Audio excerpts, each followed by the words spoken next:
Ang pamilya ay mahalin, igalang at respetuhin.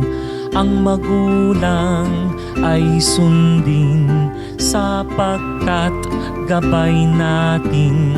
Ang pamilya ay yaman, alagaan at ingatan.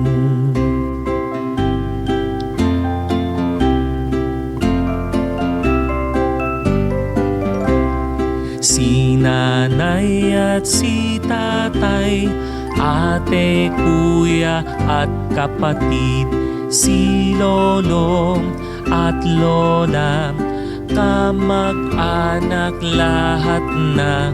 Masaya ang pamilya kung laging sama-sama.